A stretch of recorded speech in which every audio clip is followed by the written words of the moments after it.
The visual side of Grim Depths was born from my pop surrealist illustrations, which I used as a reference to build the assets. From there I followed a prompt-guided flow.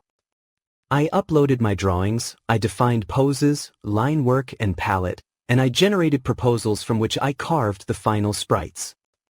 I focused on texture and recreated in digital form the grain of Uni-Posca acrylic markers, my everyday tools. In Grim Depths I did not use third-party images. All references stayed aligned with my style.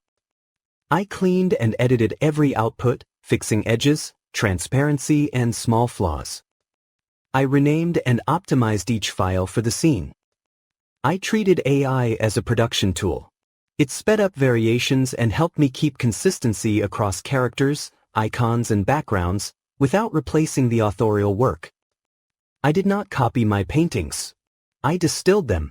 My goal was not a one-to-one translation of the canvas, but a distinctive echo inside the game. Prompt work was iterative. I went through many trials until I locked a cohesive and readable style. I kept many outtakes and then made an editorial choice, keeping only what matched the gameplay and my line. For technical cleanup I relied on Photoshop. I rebuilt brushwork and edges with clone stamp. I fixed small blemishes with healing brush and patch. I closed gaps and larger artifacts with content-aware fill. I cut out with precise paths using the pen tool and a quick refinement. I always checked alpha on light and dark backgrounds, adjusted levels and curves to unify contrast, and when needed I reapplied the acrylic grain. I exported to PNG 24 with transparency so the assets entered the scene clean. Photoshop was also decisive for animation. I started with idle breathing for the 4 characters. I took each sprite apart, isolated the moving parts such as head, torso, arms, forearms and hands, legs and weapon, and arranged them in a clear hierarchy on separate layers. Under each moving part, I painted small fills so the upper pieces could slide without holes or seams. When the scene was ready, I exported every layer as PNG with transparency, keeping the same canvas size for all of them to avoid jumps on import. I used progressive naming so alignment in Animate was immediate. After assembling the parts, one built a battle breathing in Animate with small rotations and small shifts on the layers. Each part had a slight offset compared to the others to avoid a mechanical feel. Transitions used a soft ease in out so the motion felt natural. The loop lasted about 1 to 1.2 seconds and closed seamlessly. I exported a high-quality GIF with adaptive palette and controlled dithering, then I imported it into Storyline. The loop was light and readable. For attacks the rig was not enough.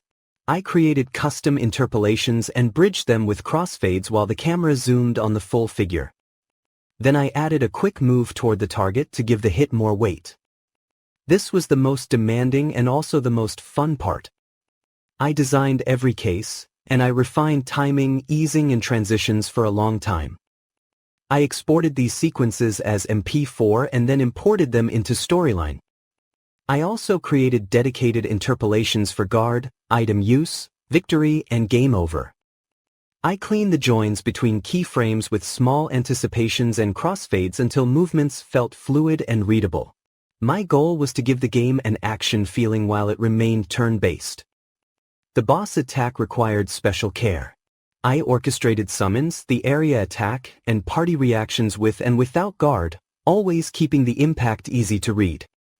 For the area attack I layered many small summons on the timeline, rising from the ground with cross dissolves to create a visual crescendo.